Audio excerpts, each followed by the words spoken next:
Tout d'abord dire que l'économie circulaire, tout le monde ne sait pas trop ce que c'est, ça repose sur un constat simple. Nous vivons dans ce que les scientifiques appellent un monde fini, c'est-à-dire que certaines ressources naturelles, une fois utilisées, disparaissent. L'exemple typique, c'est le pétrole. L'humanité, et nous occidentaux en premier, nous n'avons pas su gérer dans la durée cette ressource si précieuse. Et puis, l'économie circulaire, ça fonctionne selon un principe: repérer, réutiliser, recycler. En fait, c'est optimiser les ressources, faire vivre des matières premières plusieurs fois, non pas les enfouir ou les brûler, dès la première utilisation. Par exemple, il est possible techniquement, et c'est fait dans certains endroits, de récupérer la chaleur contenue dans des canalisations d'eau usée pour la réutiliser pour le chauffage. Ça existe pour des appartements, ça existe aussi pour des entreprises qui ont des besoins en chaleur importants pour leur activité, qui peuvent utiliser cela. Pour les entreprises, donc, c'est la même chose. Se servir des déchets ou des rébus d'une entreprise pour en faire autre chose. L'exemple typique, c'est, je ne sais plus comment ça s'appelle, les gratounettes, les pailles de fer qu'on utilise pour frotter les casseroles. À l'origine, c'est un sous-produit de l'usinage des pièces métalliques qui a donné ce produit.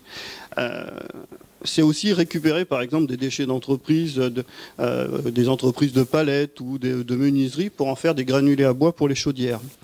Et puis à partir du moment où, moi j'y crois beaucoup, on met autour d'une table, eh bien, par exemple, des chefs d'entreprise pour optimiser l'utilisation de leurs ressources, on va pouvoir générer ainsi des optimisations et des réductions de coûts importants.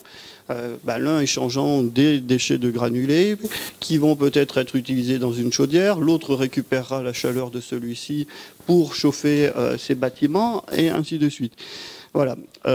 On peut aussi, par exemple, mettre en avant notre projet de cantine à base d'aliments locaux. Plutôt que d'acheter, comme à l'heure actuelle, des aliments dans toute la France ou dans toute l'Europe et très peu à Bergerac, eh bien, ça serait relocaliser une partie de l'économie à Bergerac, non pas parce qu'on veut se transformer en village irréductible de Gaulois, mais parce que c'est quelque chose d'important que nos enfants soient, et nos aînés, puisqu'on fournit aussi les maisons de retraite et le portage à domicile, soient nourris avec des nourritures de qualité et retrouver quelque chose de simple, le goût des aliments naturels, le goût des aliments frais, de saison, et de biologique, parce que je vous assure, il y a un vrai plus gustatif aussi. L'économie circulaire, c'est aussi s'interroger, par exemple, sur le mode de consommation. Je prends, par exemple, ce qu'on appelle l'autopartage. L'autopartage, c'est utiliser à plusieurs une voiture. Ça marche pour les particuliers, ça marche aussi pour les entreprises.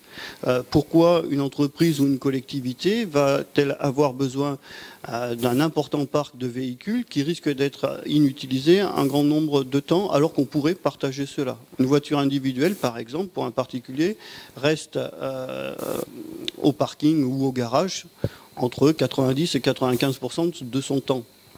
Le partager, c'est aussi, ça rentre aussi dans l'économie circulaire.